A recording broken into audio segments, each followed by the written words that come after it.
مسيخون خبركم تخطاتلتي ساعة شعة أخيلون لو يستدلوا زينا وشتن وطان حيزنا لكم كريمنا لنا مكتالكم بخبر زعدم بيتروس منقص هرس زينا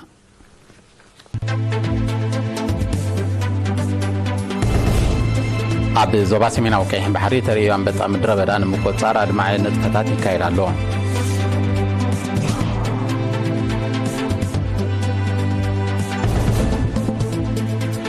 ما كلاي بايتو هاجراو محبر دكان استير تلا مبل 10 حد مدوب اخيبو عبد اسمرا قانيو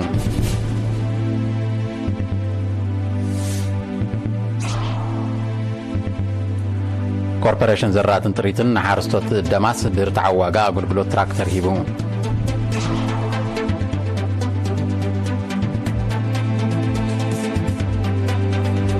سويزرلاند عبد غداي سددات صوار نصنها حقي كم زتررو تغليصا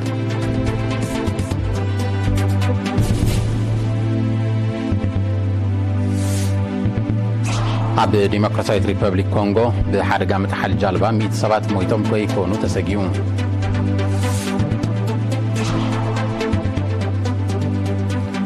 سراويت دو كوريا لممد حيلة أير مدرن بحرن كاكايد مخانو حبيرون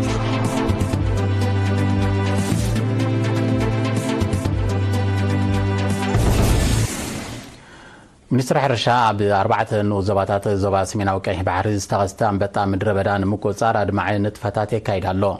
حزب ركبات نايت منستري بملكع تصاب نزدالو تحستو دانايت قبري هوت كتقربيا منستر حرشا ابزوبا سمينا وكاي بحر مزلو طلن مچو كونتات تخسيتو زلو من ربح انبطا مدر بدان مكوصار ادمعي نتفتات يكايد كم زلو حبيروم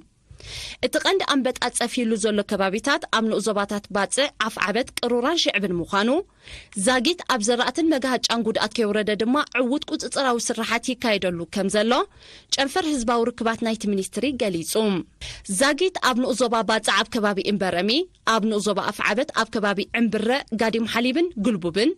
أبنو زوبا قرورا أب كبابي امهميمة أبنو زوبا شعب دما أب كبابي ود إلو زتتصفيه أب أستات 9 هكتار نزتا زرقحة كاب قداماي كساب 5 درجة عبيد زركب كوبكوبتا أب قوتصر نمئتاو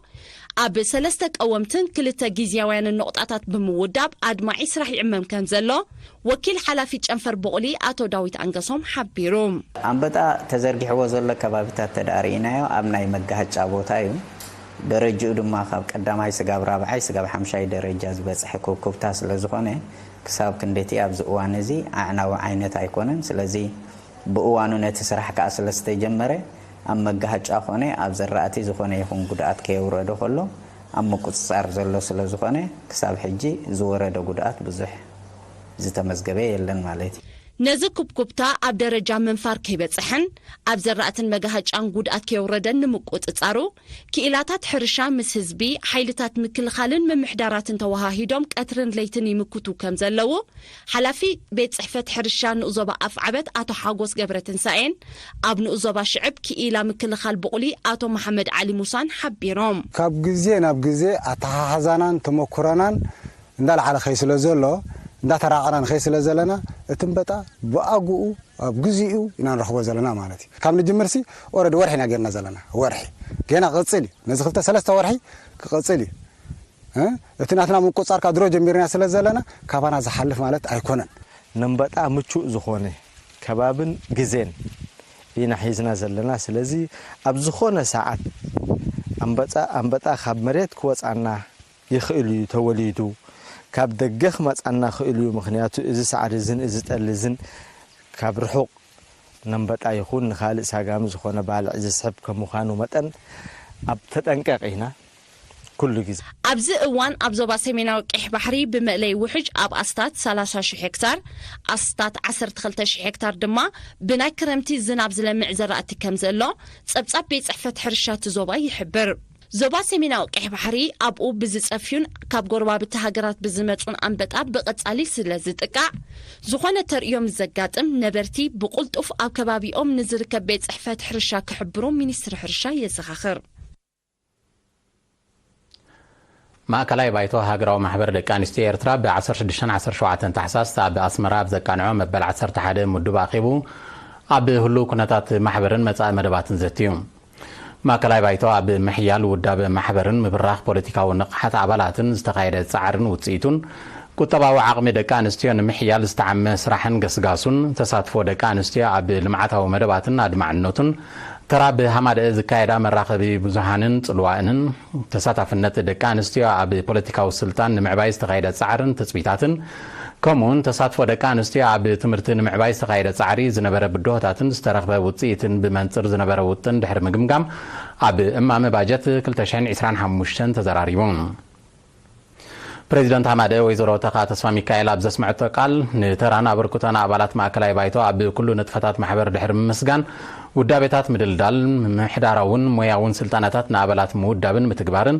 ከምኡን ፖለቲካዊ ንቕሓት ደቂ ኣንስትዮ ምብራኽ ኣካል መደባት ስራሕ 2025 ምዃኖም ገሊጻ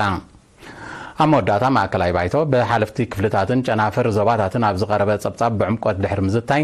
ንዝመጽእ ዓመት ተወጢኑ ዘሎ መደባት ንምዕዋት ዓጸፋ ክስራሕ ተመክሮ ገዳይም ኣባላት ንመንእሰያት ደቂ ኣንስትዮ ንምውራስ ዕቱብ ጻዕሪ ክካየድ ምደባ ዓቕሚ ሰብ ብዝግባእ ክጽናዕን ክምግመምን ኣብ ስራሕ ዝረአ ጉድለታት ኣራሚ ስጉምቲ ክውሰዶ ከምኡን ርድኢት ሕብረተሰብ ኣብ ጉዳይ ደቂ ኣንስትዮ ዘበርኽ ጎስጓሳት ብዝለዓለ ክድፍኣሉ ተላብየን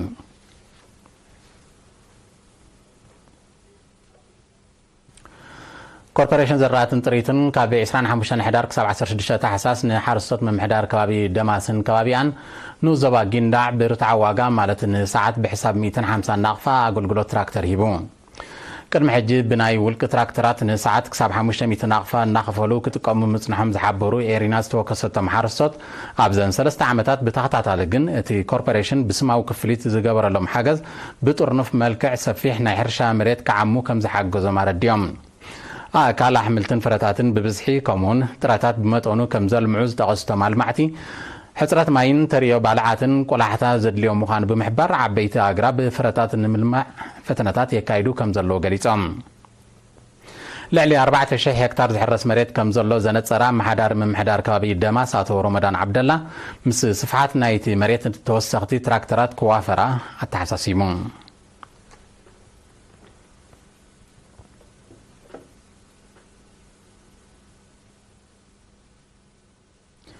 ጨንፈር ሃማመተ ዞባ ጋሽ ባርካ ሞያዊ ዓቕሚ መንእሰያት ንምድንፋዕ ዝወደቦ ስልጠናታት ውፅኢታዊ ምንባሩ ተገምጊሙ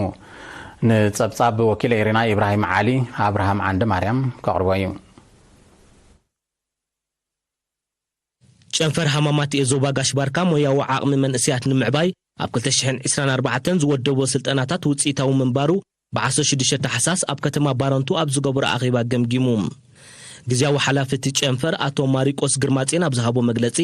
ኣብ ምብራኽ ንቕሓት ኣባላት ዘተኮረ መደባት ምውዳብ ሞያውን ሲቪካውን ስልጠናታት ንተምሃሮን መንእሰያ ስራሕተኛታትን ከምኡውን ክሳብ ምምሕዳራት ከባቢ ብምውራድ ዝተኻየደ ጻዕርታት ዝምስገን ፍረ ከም ዝሃበ ብምሕባር ንዝበለጸ ውጽኢት ደገፍን ኣበርክቶን መሻርክቲ ኣካላት ክዓዝዝ ኣተሓሳሲቡ ሓላፊ ፖለቲካን ውዳበን አቶ ተኽለ ዘርአ ኣብ ዘቕርቦ ጸብጻብ ሰሚናራት ኣብ ህልው ኩነታት ዞባዊ ሽልማት ታንፌዳ ስልጠና ማእከላይ ደረጃ ካድር ቅነ ውዳበታት ብደረጃ ዞባ ሞያዊ ስልጠናታትን ካልእን ዘጠቓለሉ ንጥፈታት ኣብ ውጥን ስራሕ ዝነበሩን ዝተተግበሩን ምዃኖም ገሊጹ ሓለፍቲ ማሕበር ኣብ ዞባታት ብወገኖም ጸብጻብ ዝተተግበሩ መደባት ብመንጽር ዝነበረ ውጥን ብምቕራብ ትምህርትን ውጽኢት ተማሃሮን ንምምሕያሽ ባህለ ሓሻሽነትን ወልፍታትን ንምቕላስ ከምኡውን ኣብ ናይ ሕርሻን መግሃጫን ቦታታት ዝርአ ሓደጋታት ባርዕ ንምክልኻል ምስ ናይ ስራሕ መሻርክቲ ብውህደት ክሰርሑ ምዃኖም ኣረጋጊጾም ኣቦ ወንበር ሃማቴ አቶ ሳልሕ ኣሕመድን ኣብ ዝሃቦ ቃል ዝተወጠኑ መደባት በብዕላማታቶምን ሸቶታቶምን ተነጺሮም ንዓወት ብልዑል ንቕሓት ክስራሕ ኣዘኻኺሩ ኣብ ማሕዳር ዞባ ጋሽ ባርካ ኣምባሳደር መሐሙድ ዓሊ ሑሩይ ድማ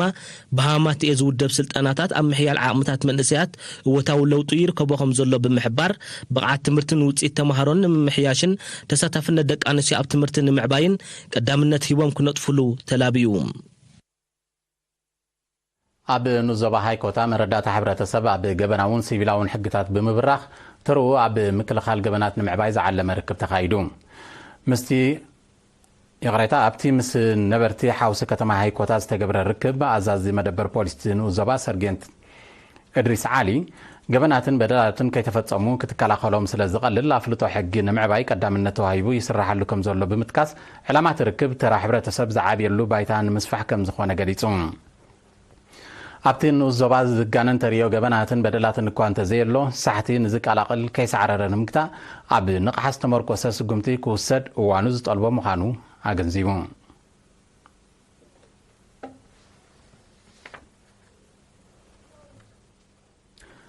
ዝኸበርኩም ተኸታተልቲ ስዕብ ኣህጉራዊ ዜናታት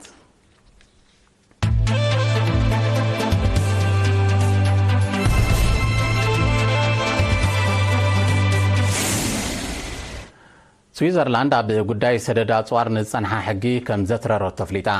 እታ ሃገር ነዝገለጸት ገለ ካብቲ ዝሸጠቶ ኣፅዋራ ብተዘዋዋሪ ናብ ናይ ኩናት ዞባታት ክልኣኽ ከም ዝፀንሐ ብምውቃስ እያ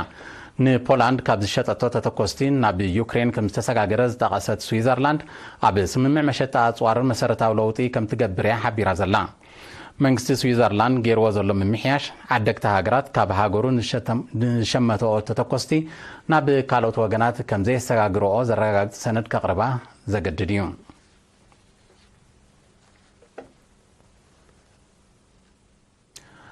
ኣብ ዲሞክራሲያዊት ሪፐብሊክ ኮንጎ ብዘጋጠመ ሓደጋ መጥሓል ጃልባ ብውሕዱ 100 ሰባት ሞይቶም ክኾኑ ከም ዝኽእሉ ይግለጽ ኣሎ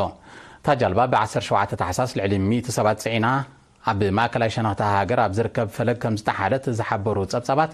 ዛጊት ሬሳ ናይ 25 ከም ተረኽባ ረድዮም ዳሃዮም ጠፊኡ ዘሎ ግዳያት ምስ ምንዋሕ ግዜ ብሂወት ክሰርሩ ዘሎ ተኽእሎ ትሑት ምዃን እዮም ሰመዚ ዲሞክራሲያዊት ሪፐብሊክ ኮንጎ ዝሕብሩ ጠንቅቲ ሓደጋ ልዕሊ ዓቐን ጽዕነት ክኸውን ከም ዝኽእል ዝኣመቱቶም ሰመዚ ንምንጻሩ መርመራ ይካየድ ከም ዘሎ ረድዮም ኣብ ዲሞክራሲያዊት ሪፐብሊክ ኮንጎ ሓደጋ ምትሓል ጃልባ ከጋጥም ናይ ፈለማ ከም ዘይኮነ ዝሕብሩ ጸብጻባት ኣብ ወርሓት ሰነን ሕዳርን ናይ ዝዓመት ብዝተኸስተ ተመሳሳሊ ሓደጋታት ብጠቕላላ ኣስታት 160 ሰባት ከም ዝሞቱ ይጠቕሱ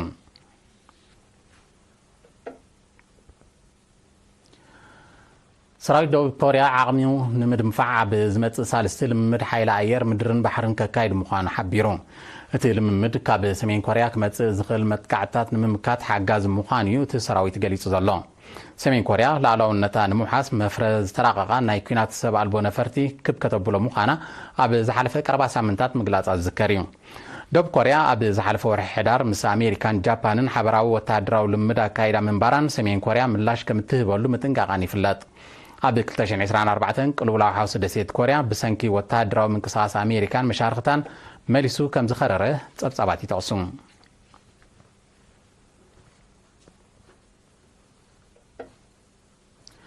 ሓይልታት ጸጥታ ናይጄርያ ብመንገዲ ማሕበራዊ መራኸቢታት ኣብ ምትላል ተዋፊሮም ከም ዝጸንሑ ዝገለጾም ወጻእተኛታት ዝርከቦም ልዕሊ 790 ገበነኛታት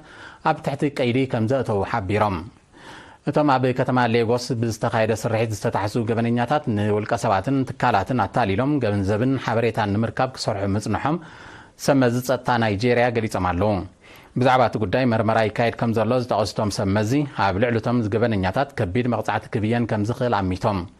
ብደረጃ ዓለም ብመንገዲ ማሕበራዊ መራኸቢታት ዝፍጸም ገበናት እናዓበየ ይመጽእ ከም ዘሎ እዩ ዝጥቀስ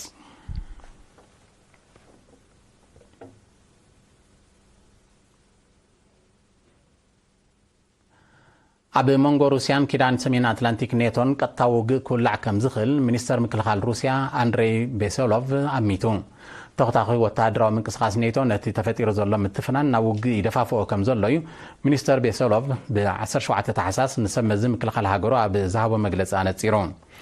በዚ ድማ ሩስያ ሉዓላውነታን ግዛእታዊ ሓድነታን ንምውሓስ ወተሃደራዊ ምድለዋታ ከተደንፍዕ እዋኑ ምዃኑ ኣረዲዩ ንሩስያ ንምድኻም ናብ ዩክሬን ገዚፍ ወተሃደራዊ ደገፍ ክገብር ዝጸንሐ ኔቶ ነቲ ሓገዝ ብዓይነትን መጠንን ክብከብሎ ምዃኑ ኣብ ዝሓለፈ ቀረባ መዓልትታት ሓቢሩ እዩ እቲ ኪዳን ናብ ዩክሬን ሰራዊት ክልኽ ፈረንሳ እትርከበን ገለ ካብ ኣባላቱ ጻውዒት የቕርባ ብምህላወን ኩናት ዩክሬን ካልእ ኣንፈት ክሕዝ ከም ዝኽእል ክእመት ጸኒሑ እዩ መራሒት ናይቲ ኪዳን ዝኾነት ኣሜሪካ ኣብ ዝሓለፈ ቀረባ ግዜ ነዊሕ ርሕቀት ዝውንጨፍ ሚሳይል ከምኡን ከይፈርን ከይለኣኽን ዝተኸልከለ ነተወክቲ ናብ ዩክሬን ከም ዝለኣኸት ዝዝከር እዩ ሩስያ ኣብ ተጠቃምነት ኒክሌሳዊ ኣጽዋር ንጸንሓ ሰረተ እምነት ብምቕያር ዝኾነት ኒክሌሳዊት ሃገር ኣብ ልዕሊያ መጥቃዕቲ ምስ ተካይድ ከምኡን ኒክሌሳዊ ኣጽዋር ዘይትውንን ከላ ብደገፍ ካልኦት ሃገራት ምስ ተጥቃዓ ኒክሌሳዊ መልሰ ግብሪ ከም እትህብ ምሕባራ ኣይርስዓን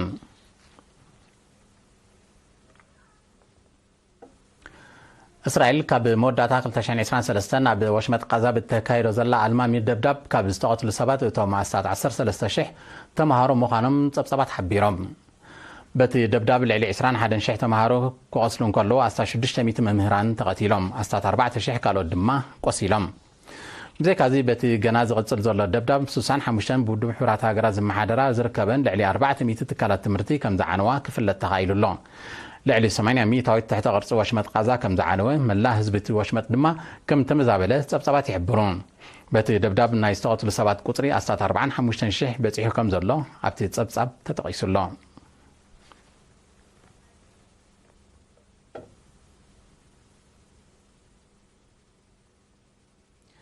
بعصر شوعة تحساسة بدسيتاوي تهاجر فانواتو شوعة نتبسلسة ريكتر من كتكات من درس تخسيتو بتي تفترة واحد غاز زاكي تعصر شوعة سبات كم زموتو زحبورو سمزيز سرحيت مدحان هيوت نايتها دسيتاوي تهاجر لعلي كلتا ميتيك وسيلهم بمهلهم قصر موتات كزايد كم زغل عم ميتهم بزيكازي بتي من كتكات كبيد نواتا وعنوات سلز وردة عشحات نبرتي كم تمزاولو تقليت الله بسنكتي مهما مريت السعابة حدقا عب فانواتو عب لعل زركب امباسيتات امريكا بريطانيا فرنسان عنوات كم زورده كفله تخايل الله دحرتي قدامي حدقا السعابه دحره من قطقاطات نت عنوات مليسو كم زعبه يتغليصو لعل 330 شح حزب زلوا عب سلاماوي وقيانس تركب دسيتاويت هاجر فانواتو نحرقاتات من قطقاط مدريز تغالعت مخانات صبصبات يعبرون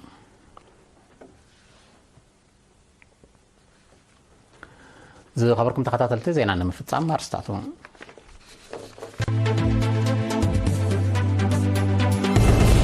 عب زوبا سمينا وكيح بحري تريو عم بتام دربدا نمكو صار ادمعين تفاتاتي كايدالو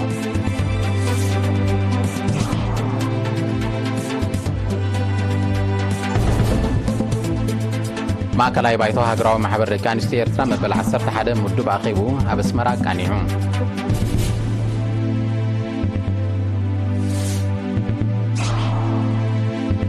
كوربوريشن زرات تريتن نحارستو دماس برتع واغا غلغلو تراكترات يبو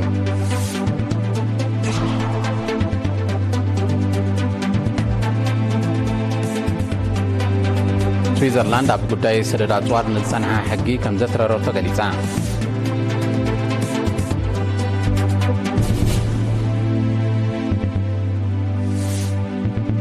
ኣብ ዲሞክራሲያዊት ሪፐብሊክ ኮንጎ በሓደጋ ምትሓል ጃልባ 107 ሞይቶም ከይኮኑ ተሰጊዩ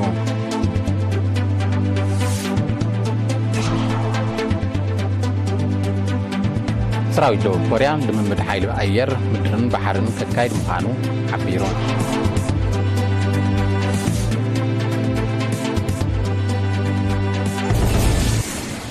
زي خبركم تحتاتلتي زينا تفتصيمو مسترفو مدباتنا برخ مشت